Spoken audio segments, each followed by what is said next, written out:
learn about beauty inside out. And so as we do each one of these series, we will have, my intention is to have different guests.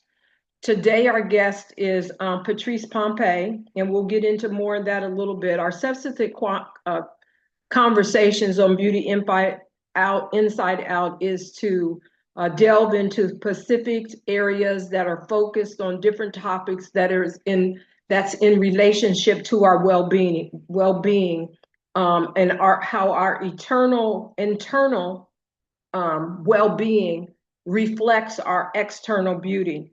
So we're going to discuss some of the common factors that usually are present in health that in Patrice's case, as a healthcare professional, she's able to recognize things like she's able to recognize different things that may be going on internally by things that she sees externally. And so some of the things that we're going to talk about as we go through each one of these series so that we can relate it back to how our health can be, or the lack of it can be demonstrated in our skin, our hair, and our nails. And so some of the things that we're going to touch on is going to be medications, genetics, stress, our own personal habits, along with environmental things, hormonal things, minerals and nutrients. Those are the things that are usually at the top of the list in order to that ones wonder about when it comes to this subject of beauty inside out. So how many of you have ever saw something in your skin, and you can raise your virtual hand, or if you want to put your visual on, if you can turn on your camera, just raise your hand or virtually and see. How many of you have looked at something on your skin, or seen something maybe in your oral hygiene or even on your scalp skin? And that's most often where I see it, is in scalp skin and hair, people's nails, just as I'm servicing them throughout the years. How many of you have seen something and often wondered what if it had a connection more than what I'm seeing on the outside? Maybe tap a one in the chat.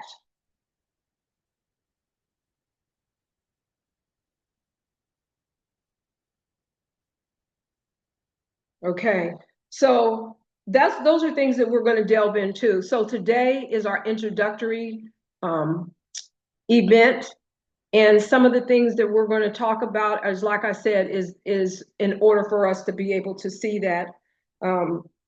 So just in general, and me introducing Patrice, one of the things that for me, and being in the industry for over 50 years, there's things that I see in people's scalp, I can see in their skin, the sensitivity of whether or not their hair is, as I'm working with it, if it pulls out easily. Those are the things that I see. And I've always felt like junk in, junk out. So if you're not taking care of yourself, a lot of times you can see it in a person's hair. If they're having health issues, if they're taking medications, if some of those things, as I am working with ones and servicing as a client, there are different things that I can look at the scalp and see that they may be on blood pressure medication. And so having been in the industry over 50 years, those are some of the things that I notice. I can't tell you the countless numbers of advanced training classes that I've had, the fact that I've been a licensed cosmetologist for over 50 years. And then by the sheer fact of having the blessing and the privilege to having different ones be in my chair that are in these different industries. And just as we're talking organically, that I find out things, which is pretty much what happened with Patrice and I. So I do have to say that over the years, when this is my perception of Patrice now. So in first meeting her and her being me servicing her as a client, I know that it was at least a 2-year period before I knew that she was even in the medical industry. She would make different comments, and would seem to be very knowledgeable, but the humility that she had by not just blurting out, oh yes, I'm a such and such a PA, whatever, right?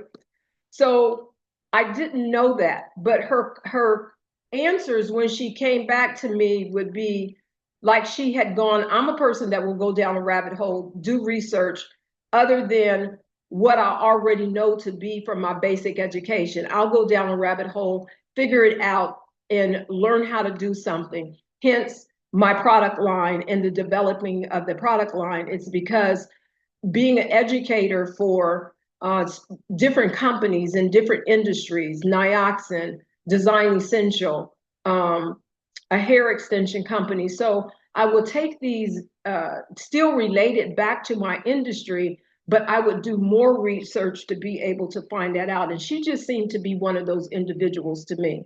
So in us moving forward and her talking, somewhere, somehow, maybe it had to do something with work and we needed to change her appointment, is the way I found out that she was actually a professional in the medical field, not because she told me, but being very knowledgeable. And since then, it's just been game on.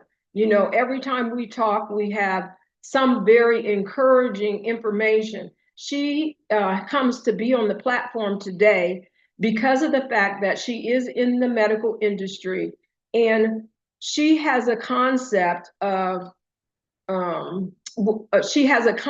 medically speaking, that she wants to offer to the general public, because she feels like that we get a disservice, that there is and correct me if I'm wrong, Patrice, but there's a disconnect kind of how you can go about advocating for yourself in the medical field, which, because of the way the system is set up, professionals don't always have the time, or they don't take the time because of the restraints that are on them to go as deep as what they want to.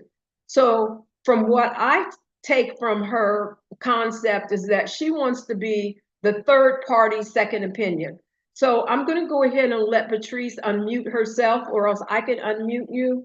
Well, I'm going to ask you to unmute. Yep. So I'm going to let you introduce yourself, Patrice, and tell your perspective of how this connection, how we connect together. Even though I'm in the beauty industry, how does it connect back to medically and taking care of ourselves inside out? Thank you so much.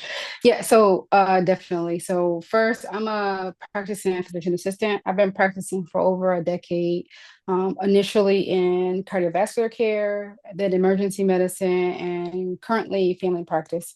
So I would say 2018, we connected. Mm-hmm. And just like you described, you know, my days are long. So when I would come to you, get my hair done, I sit in that chair, within 20 minutes, I would be knocked out. And she was like, so when I would go see her, she was like, are you ready for your nap? But in between, we would have these conversations. And I think the thing that kind of connected us and allowed us to dive deeper into like both of our passions was that she would always have some really intriguing conversation or question that was around some holistic approach to health for a specific topic. That is truly my passion. I think that health should be looked at from a holistic perspective. That's my practice. That's my status. That's how I practice medicine, from a holistic perspective. So just gradually with time, we continue to have these really intense, very informative conversations about how you look at your health from a holistic perspective, how you address certain issues from a holistic perspective. Obviously, her gift and her ministry is the hair. So we had so many conversations about how your food, your diet, your activity level, stress, medical conditions and medicine. Over time, we had these conversations about how your hair is impacted, how your beauty, your skin, your nails are impacted by those things. She also is so where we have commonality is that we both kind of have this nerdy trait where we kind of go down these rabbit holes and want to like learn as much as possible about whatever thing that we're talking about. So we really just had genuine conversations about health and how health impacts, you know, what we see on the outside. Your health is seen in your strands, it's seen in the glow of your skin, and you can kind of use those signs to actually as an indicator of something that's going on or should be addressed or adjustments that need to be made from a holistic health point of view. So it's pretty much how we kind of got together. And I am currently working on a platform that is a patient advocacy platform. Just from my time in medicine and really from my time being a person who is a liaison between my family and the medical advice they've been given, I can appreciate a gap. When we go into the medical world, we are given information. We're not always given all of the nuances, details, or even options that don't include medication. We're not always given the lifestyle components, at least not to an in-depth or thorough level, the lifestyle things that we should be adjusting to address some of the healthcare needs that we have. So I always you kind of cringe a little bit when you see somebody who has a certain medical condition and then they're given a medication, but not given the complementary lifestyle suggestions or guidance that helps maximize or optimize their health and with whatever area we're trying to optimize. So that's really my passion. I think that a lot of times we rely on like medications, and not to say they don't have a role because they definitely do, but I also feel like your lifestyle plays a role. And sometimes we look at a metric, so your blood pressure, that's one metric. We look at it, I can give you a pill right now, your blood pressure is beautiful, but are we addressing some of the root causes of why your blood pressure was elevated in the beginning? All right, because if you don't, we play whack-a-mole. I get the blood pressure numbers to go down, but then there's another manifestation of the blood pressure being elevated. So that's really where my passion lies. So that translates in it's transferable to even your skin, your hair, your nails. So just you have certain medical conditions, you have certain medications, you have certain things that we may know of and that we may not know of. And when we asked earlier if anybody has had a condition that from a hair, skin, nail perspective that made them think of something internally or some greater issue, I think that we probably all have had it. Have we all recognized it? Probably not. So I think the mission and the goal here is to help us recognize when our hair, skin, nails is an indication of something more big picture, something greater going on with our health. So, Patricia, that brings me back to a particular scenario that really started me very early on in the industry, to where I had a client that was coming to me quite regularly. And then all of a sudden, as I shampooed her hair, of course, your hair grows in stages. There's the active stage, there's a resting stage, and then there's the stage where it's actively falling out and it's coming back in. Well, if one of those are exasperated to a certain degree, then your hair is going to start shedding. And in this particular instance, this young lady, very, very pretty redhead. I will never forget her hair and her scalp. And this is one of the things that started helping me to address what I saw in people's scalp with a seriousness. Yes, I had it textbook. I learned it when I was in school, but her hair was shedding and her bulb, the papilla, was coming out with it. And this was on almost every strand that was coming out. So cling, cling, cling, I go back into my science, I go back to physiology and anatomy, and then I remember the fact that it brought out that could be a sign of having thyroid issues. And so I recommended or encouraged her to go see her physician and to have them run a thyroid test. And unbeknownst to me, she comes back to me with this very grateful admiration that she would not have paid attention to, but she was grateful that even as her hairstylist, I paid attention to and made the medical recommendation for her to go see a stylist. So a lot of times when you see that type of shedding, something is out of order. It is your minerals, it is your vitamin kind. It could be something as simple as your vitamins, a deficiency. But with her, it happened to actually be her thyroid. And so, like Patrice said, there's a lot of things that if I'm talking to her and I'm dealing with medication, what will the medication do to the body? So I take the and she's forthcoming and very sharing with me in that if I ask something medically so that I can relate it back to my clients, she will tell me, and if she doesn't know, then she researches it and then she tells me with it. So I'm very confident in the information that she brings to the table. So Yeah, and not to interrupt, but just to speak on, shedding. So something like chronic stress. So if you're stressed, your stress can cause you to go into that resting phase that you speak of where your hair just rests. If it's stress for a long period of time, stress also increases like your cortisol level, which changes how your nutrients and minerals are delivered to your scalp. You can have hormonal issues. Even if you have blood sugar issues over time can impact the small vessels that deliver blood and nutrition to your scalp.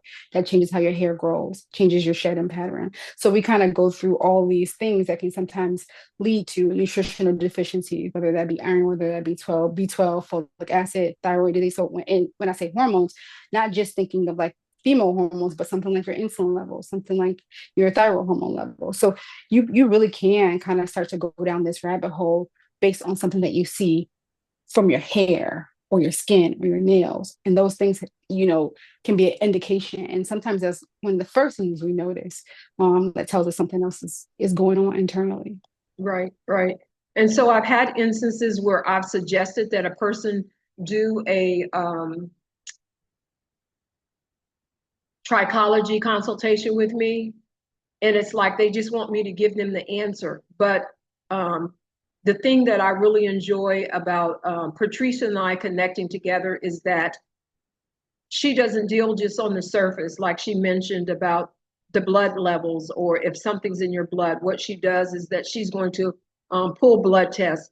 Patrice, can you give us an example? Now, I know that I can look at the scalp all of these years, and I can tell when somebody is on blood pressure medication because of the type of thinning that they have.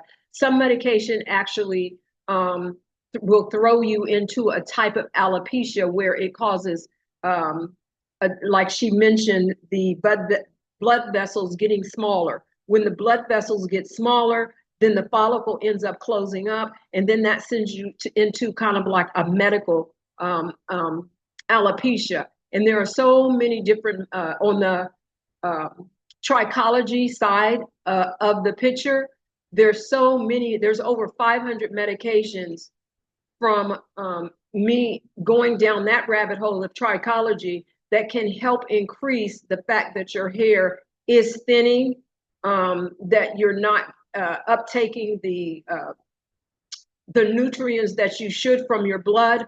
But where Patrice comes is that she can order those blood tests and have you check and see if or what or if anything is out of order. Can you give us a real life incident? You know that word that I'm trying to use, that Yeah. to say that if somebody said something to you, how you helped them to appreciate where they needed to go, what tests they needed to do.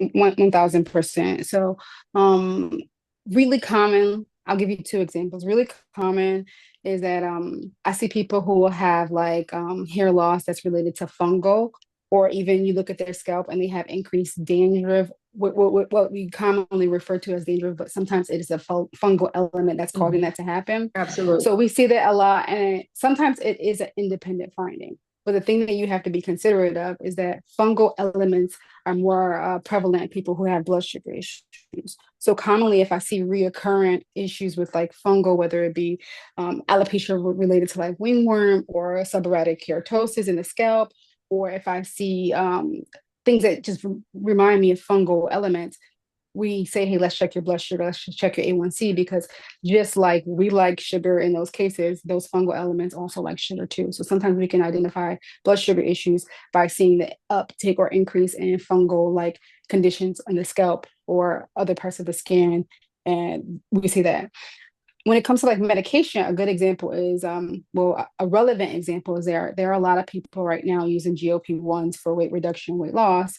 Those medications don't directly cause hair thinning, but what they do is that they decrease your caloric intake, you're eating less, and as a consequence, you're more likely to have protein deficiencies, more likely to have micronutrients deficiencies. So a lot of times I see patients who are on GLP-1 and then they're also having some hair thinning, and they're not certain about why that is. But a lot of times it's because you're eating less volumes and you may not be making the best food choices. So when you're on those medications, you have to be really intentional about supplementing for micronutrients. You have to also be really intentional about making sure you get adequate protein so it doesn't have that negative impact on your skin and your hair. So I see that quite commonly where you get generally you see it in the crown of your head, and what you first notice is increased shedding, and then you may notice some more scalpiness where you can see more of the scalp than you have traditionally. And that usually in that case, especially with those medications, is a secondary nutritional deficiency. True.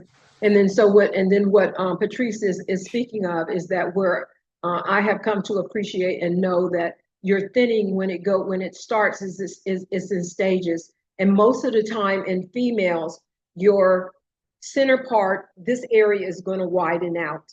In a male pattern balding, and if it's that type of genetic, you're going to see it here in your temples, and you're going to see it in the crown, which she indicated before. And then as it spreads and it becomes more and more out of check, then you see that whole horseshoe kind of pattern balding going. A lot of times in females, they will keep this band of hair right here, and then this right here will start to thin and it will move back. Now, with me, that's a whole nother program. Um, I became, I'm trying to see here, chat. Mm.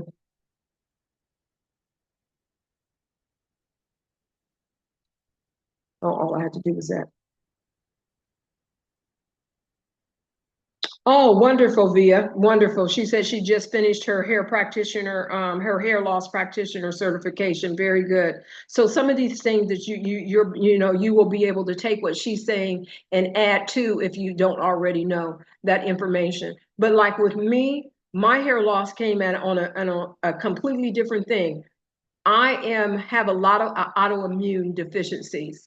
And in that, at the time of my last pregnancy, the stress in my household was over the top. I can't even, it gives me anxiety to even think about how intense it was. On top of that anxiety, I went in and I was too feeling some type of way about having a third C-section to where I was put completely out, right? General anesthetic.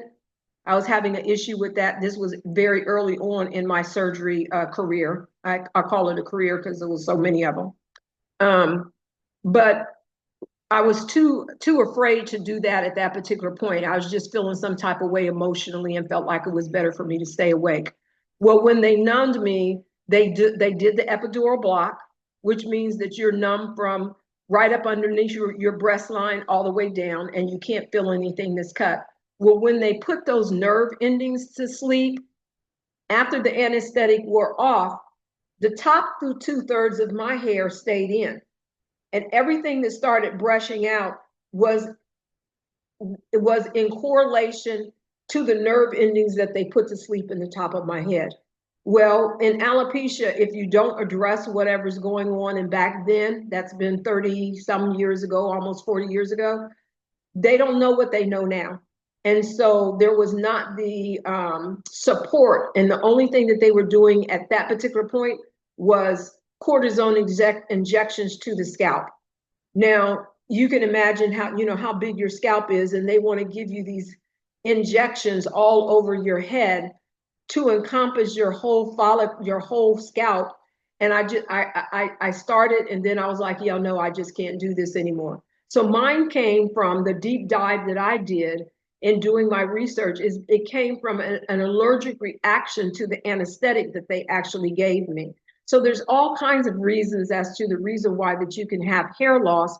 And Patrice just mentioned a couple of them, but then we have things that are just kind of like off the spectrum as to being allergic to a medication that can cause a certain thing. And in my case, it was my alopecia. I already had autoimmune. So they just kind of worked hand in hand and said, okay, we're going to be friends. And that was that.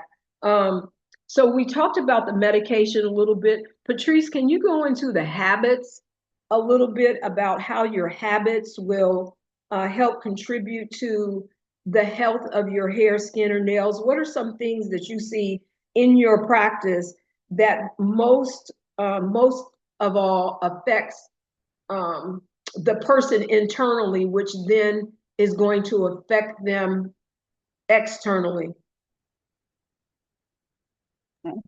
Sure. So when you think about lifestyle stuff, you most commonly think about like your diet, how what you eat, and activity levels, even stuff like sleep. So those are probably my big three: diet, activity, sleep. From a sleeping perspective, so if you're not getting enough sleep, this actually has impacts on things like your collagen production, which has an impact on your hair.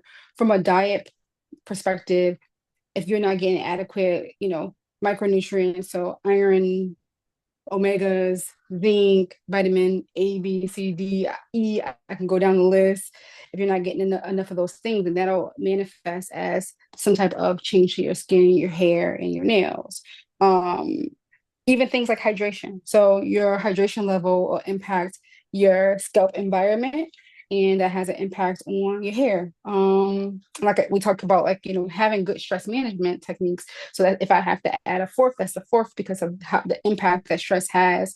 Um, Even the diet, to the point of what you eat kind of either promotes inflammation or it combats inflammation. Chronic inflammation, even from a scalp perspective, has a negative impact on your ability to maintain, retain, and grow healthy hair. So those lifestyle things, even activity. So activity is really important from a circulatory perspective. So when you are exercising, it promotes good blood circulation, good blood flow, which, in turn, if we follow this and we connect the dots to dots, it has an impact on the health of your hair, because the blood is the source of life. This is the source of all the nutritional, food and things that the hair needs to grow and thrive. So anything that may compromise your blood circulation, that impacts your hair quality, your skin, things like that. So all those things are important. Alcohol, so excessive alcohol can have an impact on your follicles, directly and indirectly. When you consume excessive amounts of alcohol, it changes the way you absorb and utilize B12 and folic acid, which are really important for blood cell production, but also certain circulatory things with the scalp. So, there's so many things that you should be looking at that extend beyond externally. So where Roxanne is well versed is in her ability to make recommendations for external care of your hair, but then there's this internal component that, despite what you do from an external perspective, will have influence on your hair, your growth, your shedding, your ability to retain length. All that is impacted by what you do from a sleep, stress, activity perspective, diet perspective. So Patrice, what would you say if there was 5 critical things that you would point out to our listeners that are absolutely necessary just core um, for your core health, for core health number one, but relating it back to beauty inside out? What are 5 critical things that we could delve into deeper that you would say it would be necessary for a person to take a look at? So if I had to give you five, I would say balanced nutrition. Okay. So if you want strong strands, if you want clear skin, you want to have a balanced diet. Along the lines, you want to minimize the processed foods, you want to eat whole foods, you want to hit all your food groups. So diet, how it impacts your hair is probably one. Sleep, probably number two. Again, what you do in terms of sleep impacts your hormones and also impacts your collagen production. So that's number two. Three, stress man. Excuse me, collagen means no collagen, that black or crack. So Yes. let's go to sleep, everybody, because we want Yes. to keep this reputation that we have up. I'm Very sorry, much so. Patrice, go ahead. No, you're fine. So I say diet, sleep, stress management, because I promise you, you can be doing all these things right, but if you don't have a appropriate stress management plan in place, it'll sabotage everything that you're trying to accomplish. So stress management, because that leads to inflammation and impacts so many other aspects of your health. Um, and then screening. So when I say screening, that means like making sure that you are getting your annual physical where you're looking at your metrics for blood pressure, blood sugar.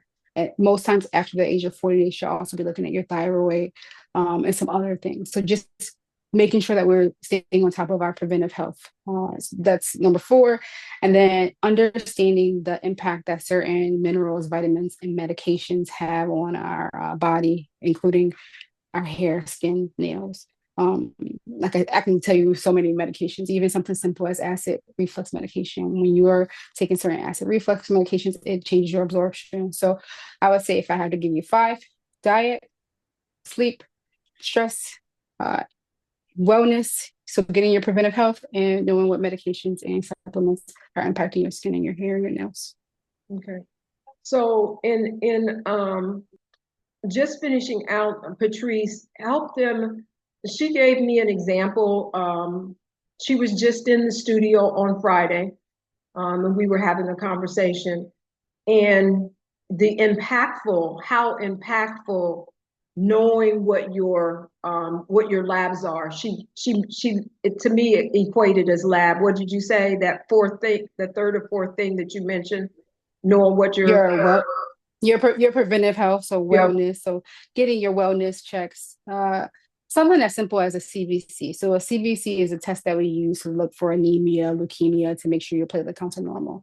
That test is so valuable, and when you get it from your doctor's office, they may look at it and they may say, "Oh, your red blood cell count is good, and you're not anemic." But there are so many different metrics in that one test that can help identify B12 folic acid deficiencies, iron deficiencies, and you can have a normal red blood cell count, so not technically be anemic, but then there are some indices that may show, hey, you probably should be doing better with your B12 and folic acid, or you probably are at the early stage of iron deficiency. So that's really the power. And unfortunately, a lot of times when we go into the doctor's office, they look at that one thing and say, oh, you're not anemic. And then that's the end of the story. But again, you have all those other values that are so valuable in giving you some idea if there are early signs of issues with micronutrients. And so getting your annual preventive care, but also knowing the right questions to ask so that you are taking advantage of that testing to the full extent. So, audience, is there anything? Thank you, Patrice. I really appreciate that. Is there any particular thing in um, Beauty Inside Out when it comes from a medical point of view and the things that she has mentioned? If you could drop in the chat, if there is a particular area, we've only touched lightly on these particular areas, and she's saying there is so much more to each one of these areas. Like we really didn't touch on genetics and how genetics can play a part. But if there's a word that you could put in the chat, what would be something that would be um, more helpful for you to be able to hear a follow-up conversation from her where we could delve into things that are pointed to what the audience wants to hear. We have a question here from Raylisha. Can you share the name of the screening to ask our doctors for? I actually have a one pager because so a one pager that's a flow document, and I'll share with you, Ms. Roxanne, so you can share it because I can't give you a name, but really it depends on your age. It depends on so many things because you should be getting when you go to your annual physical, you should be getting a comprehensive panel or a CMP. You should be getting a CBC, which is a blood count, a complete blood count. You should be getting a thyroid test. Those probably are the most important three. But if you are a menstruating woman, so you have your menstrual cycles, You probably also should be looking at your iron, transferrin, ferritin levels. So you can kind of, the document that I have, you can kind of like follow where you are based on your age and menstrual status, and you can kind of see what things should also be looked at from that perspective. And yeah, so there are some basic things to look at. And then there are some other things that are supplemental based on your age and, you know, Okay. other, specifics. So I will look forward to that chart so that I can share that with her. Patrice, tell us of your you shared with me um you share I see you, Gail. I'll get to that in a minute, but I want Patrice to address what she's seeing. Social media is everywhere, and so many people just go and look at social media, and we were talking about how they take things at face value. What are you seeing?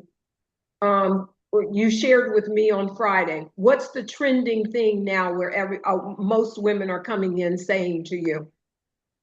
So I don't know what I have very limited access to social media, but where I'm seeing popularity is a lot of women coming in and they're concerned about perimenopausal symptoms. So these are women that are between the age of 37 and 50, various stage of, menopause, premenopause in terms of like true menstrual cycles. But they have identified with some set or list of symptoms that they heard from a social media post, and they're like, "Hey, I think I'm perimenopausal," and um, it's such a broad group of symptoms and such a broad um, group of signs that we really should be doing more, getting real evidence-based information to make that diagnosis, because there's such overlap in those symptoms. Yeah, I thought that was kind of cute. I just wanted her to share that because everybody now is perimenopausal. So we have a statement here. It says, I was under the impression that B12 and folic acid were the same. Mm-hmm. Therefore, if not, can they be consumed by a means of a prenatal vitamin? So B12 folic acid, similar in that they are both a B vitamin. B12 is B12. It's the B12 vitamin. Folic acid is a B9 vitamin. So most prenatals will have all of those things, especially because folic acid, you hear it a lot in pregnancy, because when you don't have enough folic acid, your baby is more vulnerable to like neural tube defects, so spina bifida. So that's why that nutrients has been highlighted as a key part of prenatal care. But they are two different vitamins. If you get a B complex, the B complex will have all of those major B vitamins, including the B12 and the B9. They usually have B1, which is thiamine, which is also helpful. So if you are looking for a overall B vitamin, get a B complex. It'll have all those different subsets of the B vitamin in it. Prenatals will also most likely have similar subsets of the B vitamins. Okay. So, so tell us a little bit more. I mentioned in the very beginning, Patrice, about your concept of, yes, she is in practice. She is in practice here in Houston with with one of the major medical hospital players in the city, uh, being employed by them. But she also is reaching out to do this, what I call the third party second opinion. Patrice, can you give us an ideal of what your concept is like that? Like, say, for instance, Raylisha did ask for the screening that you can ask their Mm-hmm. doctor for. Now, I Mm-hmm. know that you Yeah. can order screening, and what would that look like if she ordered the screening from her doctor, and then for you to do what you do by going down the rabbit hole and giving her a big picture as to what really is going on with her? What does that concept look like? So the concept actually was birthed from these conversations that I had repetitively from people who wanted to understand a little bit more about the decisions that the doctors that they were seeing were making. One, understanding why they were making those decisions, and two, understanding why they were recommending whatever treatment course they were recommending. So I think that we kind of get familiar with certain, like, general terms, but what I really like to do is I want you to be making really informed decisions about your healthcare. I think that we all should be a participant in the choices that our doctors and practitioners make on our behalf. So what I'm passionate about is providing you with that information. And obviously I can't be the doctor for everybody or practitioner for everybody, but more important is I want you to know the relevant and important questions to ask. And I think so many times in those spaces when we're in there with the doctor's office, especially as women of color or people of color in general, we don't feel seen, we don't feel heard, we don't feel listened to. And then I think it's easy for people to say, here, do this, take this, without offering us through explanation or giving us some details that help us with our understanding of what's going on with our body. You have a body, so you really should be trying your hardest to understand what your body is doing, how your body reacts to the environment. So my concept is I don't want to make diagnoses, but I really want to provide you with the educational and just the background information so that you can have more effective and efficient conversations with your healthcare providers. So what that looks like from a practical approach is, hey, I got my labs completed. I have an appointment next week. We look at your labs and we'll talk about where I see some concerns. And then you create a list of things. You have that conversation with your provider. And so much of what happens in those medical rooms is about knowing the right verbiage, knowing the right words to say. And then when you're talking to a medical professional and they hear you using those particular words, ding, ding, ding, ding, ding, they have a different conversation, because then now you go from just being somebody who is coming in and they're providing a service to now you're having an educated and informed conversation. It makes them look at you different as a patient. It makes them put more emphasis on education and make this more of a shared decision-making process versus, hey, I'm giving you this and you just take it. So um, in that, pursuit, the idea is to have these greater uh, conversations and education opportunities, but also offer some more specific opportunities for evaluation and review of your lab work, or if you have a certain symptom, and review of that. Ideally, if you ask me where we are in 5 years, I have a group of practitioners who we all want to collectively be able to come together. And maybe if you submit a case that, hey, I'm wondering if you guys can take a look at this, a collective of doctors, practitioners come together, look at, review your case and give you recommendations for next steps that you should take. Obviously, that is on a bigger scale, and we're thinking about bigger health issues, but that's ultimately where I would like to be able to, that's where I see the future of the organization. Again, just serving as a additional resource, mainly targeted at those low income and minority people who don't have the opportunity to go get a formal second opinion, just offering that to us, because again, your ability to pay for something should not impact the quality of care that you get. So we're trying to bridge that gap. Okay. Thank you so very much. And I'm hoping that ones have found this segment, the beginning, our premiere segment of Beauty Inside Out, very helpful. There are things that we kind of just touched on. Some of the things that we really didn't. We got into the medication. We dealt with the stress level. We talked about the environment, the hormones, the minerals. So some of the things that we're considering doing on our next meeting together with her is for her. Yes, we're having all of this conversation, and Patrice is saying what she could come to the table with. But if we're looking at possibly showing a anonymous chart. Like there was an individual that she shared with me that 6 months ago they came in, their A1C was 10. So, and now the A1C is 5. That was with no medication whatsoever. And typically, when you would go into any position with your A1C being a 5, and they would put you on diabetes medication, then all of those things, that particular type of medication also has an impact on how your hair grows, your circulation, because it messes with the thickness or the non-thickness, from what I understand, of your blood. And all of that helps with, contributes to the lack of circulation.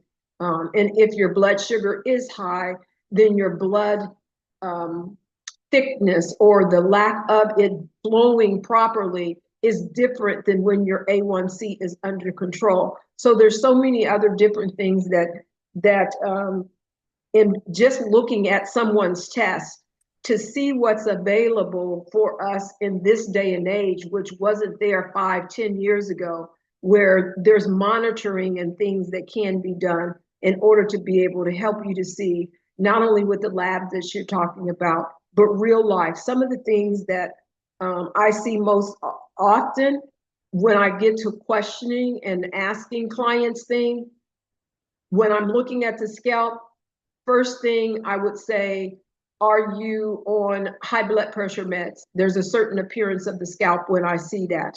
High blood pressure meds, cholesterol, whether or not there's diabetes. Those to me are the top 3 things that I see as far as medication. The other things that I see is over the years, maybe what Patrice spoke to earlier is the fungal. You know, a lot of times people think that it's dandruff, when actually it is some kind of fungus that's living on their inside, which is exasperating itself on the outside. And 2 things that comes to mind is seborrhea and psoriasis. Both of those could be impactful in that it is not necessarily that it's just dandruff, but they have seborrhea or psoriasis. One is an overactive reproduction of the psoriasis is the overproduction of the cells. Well, what's going on to make that happen in their system is the kind of thing where you would have labs pulled. Patrice would look at those labs and say, hey, have you ever considered this, that, or the other? Or go back to your physician and ask the physician those 2 things. So those 3 medications, along with seborrhea, psoriasis, not so often, but ringworm, where, you know, those are things that are, you know, that's more of a contagious type of thing. But I have come across that in less often than the seborrhea or the dandruff. The other thing is that with dandruff, if it's an oily, greasy, yellowy smell, that's a different type of bacteria that's showing up in the body. And that's where those medical tests will come in and about. So look for posts that are going to be coming up soon. We will debrief if there's anything in particular that anybody would like to see or know of. We have taken note of the chart. That one of our participants would like to know what panels to pull. And I hope we answered the question about the B vitamins, that the folate, and how you can get that in a prenatal, a good prenatal vitamin, that should help you out. And with that being said, though, a lot of times, if you're overdoing one thing because you think that's what it is and you don't have the medical background or the proof behind it, you could be upsetting your body. Correct me if I'm wrong, Patrice. You could be upsetting your body more than what's necessary. So Patrice just dropped into the chat her contact information if you would like to collaborate with her, get more information. She is growing her platform, and this is part of her growth for the platform, to be here to help educate us on beauty inside out. And remember always that what we want is no nonsense, just results. And the type of nerds that both of us are in our industry is what we aim for, is the no nonsense, just results approach. So hopefully you can join us on the next time that we're out. Typically our sessions are going to be a little bit, are going to be about an hour long in whatever subject matter